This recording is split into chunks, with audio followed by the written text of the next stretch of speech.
ಸ್ನೇಹಿತರೆ, ನಮ್ಮತ್ರ ಶಕ್ತಿಶಾಲಿ ರಫೇಲ್ ಇದೆ ಅನ್ನೋದು ಎಷ್ಟು ನಿಜವೋ, ನಮ್ಮ ಕನಸಿನ ಸ್ವದೇಶಿ ಫೈಟರ್ ಜೆಟ್ ಆಮ್ಕಾ ತಯಾರಾಗ್ತಿದೆ ಅನ್ನೋದು ಕೂಡ ಅಷ್ಟೇ ನಿಜ. ಆದರೆ ಚೀನಾದ ಅದೃಶ್ಯ ಡ್ರ್ಯಾಗನ್ J-20ಯನ್ನು ಎದುರಿಸಲು ಭಾರತದ ವಾಯುಪಡೆಯಲ್ಲಿ ಸರಿಯಾದ ಅಸ್ತ್ರ ಇದೆಯಾ? ಈ ಕೊರತೆಯನ್ನು ನೀಗಿಸಲು ರಷ್ಯಾ ಅಧ್ಯಕ್ಷ ಪುಟಿನ್ ಭಾರತಕ್ಕೆ ಬ್ರಹ್ಮಾಸ್ತ್ರವೊಂದನ್ನು ಆಫರ್ ಮಾಡ್ತಿದ್ದಾರಾ? ಬನ್ನಿ, ಇವತ್ತಿನ ವಿಡಿಯೋದಲ್ಲಿ ಈ ಸೀಕ್ರೆಟ್ ಡೀಲ್ ಏನು ಅಂತ ನೋಡೋಣ. ಭಾರತೀಯ ವಾಯುಪಡೆ ಇಂದು ಇತಿಹಾಸದ ಒಂದು ಪ್ರಮುಖ ಘಟ್ಟದಲ್ಲಿದೆ. ಒಂದು ಕಡೆ ರಫೇಲ್ ಬಂದಿದೆ, ಇನ್ನೊಂದು ಕಡೆ ಸ್ವದೇಶಿ ಆಮ್ಕಾ ಸಿದ್ಧವಾಗುತ್ತಿದೆ. ಆದರೆ ಇವೆರಡರ ಮಧ್ಯೆ ನಮ್ಮ ವಾಯುಪಡೆಯಲ್ಲಿ ಒಂದು ದೊಡ್ಡ ಕಂದಕವಿದೆ. ಅದೇ 5ನೇ ತಲೆಮಾರಿನ ಸ್ಟೆಲ್ತ್ ಯುದ್ಧ ವಿಮಾನದ ಕೊರತೆ. ಈ ಕೊರತೆಯನ್ನು ತುಂಬಲು ಭಾರತ 2 ಸ್ಕ್ವಾಡ್ರನ್ Su-57 ಫೈಟರ್ ಜೆಟ್ಗಳನ್ನು ಖರೀದಿಸಲು ಮುಂದಾಗಿದೆ. 2010ರ ನಂತರ ಭಾರತದ ಸ್ಕ್ವಾಡ್ರನ್ ಬಲ 42ರಿಂದ ಸುಮಾರು 29ಕ್ಕೆ ಕುಸಿದಿದೆ. MiG-21ಗಳು ನಿವೃತ್ತಿಯಾಗಿ ಇತಿಹಾಸ ಸೇರಿವೆ. ಇತ್ತ HAL ಉತ್ಪಾದನೆಯ ವೇಗ ಸಾಲುತ್ತಿಲ್ಲ. ಆದರೆ ಚೀನಾ ಈಗಾಗಲೇ ತನ್ನ J-20ಯನ್ನು ಗಡಿಯಲ್ಲಿ ನಿಯೋಜಿಸಿ ಆಗಿದೆ.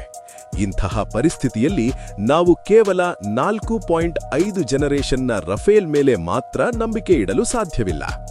ಇಲ್ಲಿ ಬರುವುದೇ Sukhoi 57 5th generation fighter jet. ಸ್ನೇಹಿತರೆ, Su-57 ಅನ್ನು ನ್ಯಾಟೋ ಪಡೆಗಳು ಫೆಲನ್ ಎಂದು ಕರೆಯುತ್ತವೆ. ಫೆಲನ್ ಅಂದ್ರೆ ಕನ್ನಡದಲ್ಲಿ ಘೋರ ಅಪರಾಧಿ ಅಥವಾ ಕ್ರೂರಿ ಎಂದು ಅರ್ಥೈಸಬಹುದು. ಇದರ ವಿನ್ಯಾಸ ಅಮೆರಿಕಾದ F-22 ರ್ಯಾಪ್ಟರ್ಗಿಂತ ಸಂಪೂರ್ಣ ಭಿನ್ನ.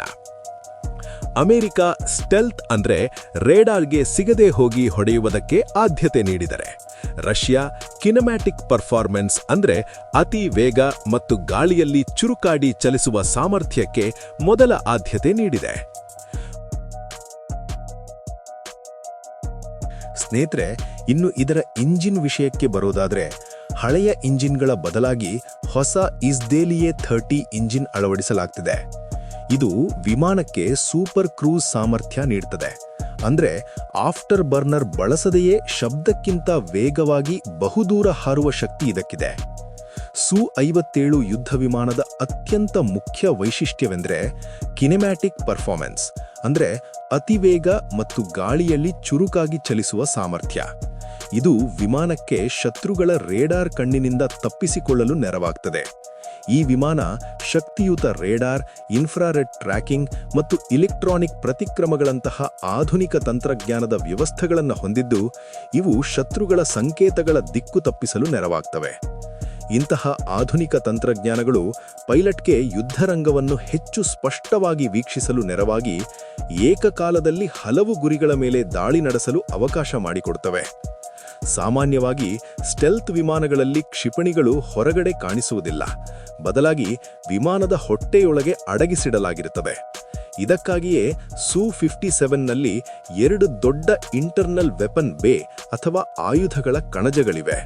ಇದು 300 ಕಿಲೋಮೀಟರ್ ದೂರದಲ್ಲಿರುವ ಶತ್ರುವಿನ ಅವಾಕ್ಸ್ ವಿಮಾನಗಳನ್ನು ಹೊಡೆದುರುಳಿಸಬಲ್ಲದು. ಶತ್ರು ವಿಮಾನವು ಎಷ್ಟೇ ಚುರುಕಾಗಿ ತಪ್ಪಿಸಿಕೊಳ್ಳಲು ನೋಡಿದರೂ ಬೆನ್ನಟ್ಟಿ ಹೊಡೆಯುವಂತಹ ಕ್ಷಿಪಣಿ ತಂತ್ರಜ್ಞಾನ ಇದರಲ್ಲಿದೆ. ಉಕ್ರೇನ್ ಯುದ್ಧದಲ್ಲಿ ರಷ್ಯಾ ಈ ವಿಮಾನವನ್ನು ಹೇಗೆ ಬಳಸಿತು ಎಂಬುದನ್ನು ಭಾರತ ಈಗ ಸೂಕ್ಷ್ಮವಾಗಿ ಗಮನಿಸಿದೆ. ಸ್ನೇಹಿತರೆ, ಭಾರತವು Su-57 ವಿಮಾನವನ್ನು ಈಗ ಏಕಾಏಕಿ ಖರೀದಿಸಲು ಮುಂದಾಗಿಲ್ಲ. ಇದರ ಹಿಂದೆ ಒಂದು ಇತಿಹಾಸವಿದೆ. 2010ರಲ್ಲೇ ಭಾರತ ಮತ್ತು ರಷ್ಯಾ ಜಂಟಿಯಾಗಿ 5th ಜನರೇಷನ್ ಫೈಟರ್ ಏರ್ಕ್ರಾಫ್ಟ್ ಅಥವಾ FGFA ಯೋಜನೆಯಡಿ ಒಪ್ಪಂದ ಮಾಡಿಕೊಂಡಿದ್ವು. ಆದರೆ 2018ರಲ್ಲಿ ಭಾರತ ಹಲವು ಕಾರಣಗಳಿಂದ ಈ ಯೋಜನೆಯಿಂದ ಹಿಂದೆ ಸರಿಯಿತು. ಅತಿಯಾದ ವೆಚ್ಚ, ತಂತ್ರಜ್ಞಾನ ವರ್ಗಾವಣೆಗೆ ರಷ್ಯಾದ ಹಿಂದೇಟು ಮತ್ತು ಅಂದಿನ ಇಂಜಿನ್ ಕಾರ್ಯಕ್ಷಮತೆಯ ಮೇಲಿದ್ದ ಅನುಮಾನಗಳೇ ಇದಕ್ಕೆ ಕಾರಣವಾಗಿತ್ತು. ಆದರೆ ಈಗ ಸನ್ನಿವೇಶ ಸಂಪೂರ್ಣ ಬದಲಾಗಿದೆ. ಪಾಶ್ಚಿಮಾತ್ಯ ದೇಶಗಳ ನಿರ್ಬಂಧಗಳಿಂದಾಗಿ ರಷ್ಯಾಕ್ಕೆ ಇಂದು ಭಾರತದಂತಹ ಬಲಿಷ್ಠ ಪಾಲುದಾರನ ಅಗತ್ಯವಿದೆ. ಹೀಗಾಗಿ ಈ ಬಾರಿ ರಷ್ಯಾ ಭಾರತಕ್ಕೆ ಸಂಪೂರ್ಣ ತಂತ್ರಜ್ಞಾನ ನೀಡಲು ಒಪ್ಪುವ ಸಾಧ್ಯತೆ ದಟ್ಟವಾಗಿದೆ. ಗಮನಿಸಬೇಕಾದ ಅಂಶವೆಂದರೆ, ರಷ್ಯಾ ತನ್ನ ಈ ಅತ್ಯಾಧುನಿಕ Su-57 ಅನ್ನು ಆಪ್ತಮಿತ್ರ ಚೀನಾಕ್ಕೂ ನೀಡಿಲ್ಲ. ಇದು ಭಾರತಕ್ಕೆ ದೊಡ್ಡ ಕಾರ್ಯತಾಂತ್ರಿಕ ಲಾಭ ಸಿಗಲಿದೆ. ಇನ್ನು ನಮ್ಮದೇ ಆದ ಸ್ವದೇಶಿ ಆಮ್ಕಾ ಬರುವಷ್ಟರಲ್ಲಿ 2032 ಅಥವಾ 2035 ಆಗಬಹುದು. ಅಲ್ಲಿಯವರೆಗೆ ನಮ್ಮ ವಾಯುಪಡೆ ಕಾಯಲು ಸಾಧ್ಯವಿಲ್ಲ. ಇಲ್ಲಿ ಅಮೆರಿಕಾದ CAATS ನಿರ್ಬಂಧಗಳ ಭೀತಿ ಇದ್ದೇ ಇದೆ. ರಷ್ಯಾದಿಂದ ಇದನ್ನು ಕೊಂಡರೆ ಅಮೆರಿಕ ವಿರೋಧಿಸಬಹುದಾದರೆ ಅಮೆರಿಕಾದ F-35 ಅನ್ನೇ ತೆಗೆದುಕೊಳ್ಳಬಹುದಲ್ಲ ಎಂಬ ಪ್ರಶ್ನೆ ಬರೋದು ಸಹಜ. ಆದರೆ F-35 ವಿಮಾನವು ಓಡಿನ್ ಎಂಬ ದತ್ತಾಂಶ ಜಾಲದ ಮೂಲಕ ಅಮೆರಿಕಾದ ಸರ್ವರ್ಗಳೊಂದಿಗೆ ಸದಾ ಸಂಪರ್ಕದಲ್ಲಿರುತ್ತದೆ. ಇದರಿಂದ ಭಾರತದ ರಹಸ್ಯ ಮಿಲಿಟರಿ ಕಾರ್ಯಾಚರಣೆಗಳ ಮಾಹಿತಿ ಅಮೆರಿಕಾಗೆ ಲಭ್ಯವಾಗುವ ಸಾಧ್ಯತೆ ಇದೆ. ತಂತ್ರಜ್ಞಾನ ಹಸ್ತಾಂತರದ ಕೊರತೆ. ಭಾರತವು ಮೇಕ್ ಇನ್ ಇಂಡಿಯಾ ಯೋಜನೆಗೆ ಒತ್ತು ನೀಡುತ್ತಿದೆ. ಆದರೆ ಅಮೆರಿಕವು F-35 ತಂತ್ರಜ್ಞಾನ ಅಥವಾ ಅದರ ಸೋರ್ಸ್ ಕೋಡ್ ಅನ್ನು ಹಂಚಿಕೊಳ್ಳಲು ಸಿದ್ಧವಿಲ್ಲ. ಭಾರತಕ್ಕೆ ಕೇವಲ ವಿಮಾನವನ್ನು ಖರೀದಿಸುವುದಕ್ಕಿಂತ ಅದರ ತಂತ್ರಜ್ಞಾನವನ್ನು ಸ್ವತಃ ಅಭಿವೃದ್ಧಿಪಡಿಸುವುದು ಮುಖ್ಯವಾಗಿದೆ. ಭಾರತವು ತನ್ನದೇ ಆದ 5ನೇ ತಲೆಮಾರಿನ ಯುದ್ಧ ವಿಮಾನವಾದ ಆಮ್ಕಾವನ್ನು ಅಭಿವೃದ್ಧಿಪಡಿಸುತ್ತಿದೆ. ವಿದೇಶಿ ವಿಮಾನಗಳ ಮೇಲೆ ಅವಲಂಬಿಸುವುದ ಬದಲು ಸ್ವದೇಶಿ ಶಕ್ತಿಯನ್ನು ಹೆಚ್ಚಿಸಿಕೊಳ್ಳುವುದು ಭಾರತದ ಗುರಿಯಾಗಿದೆ.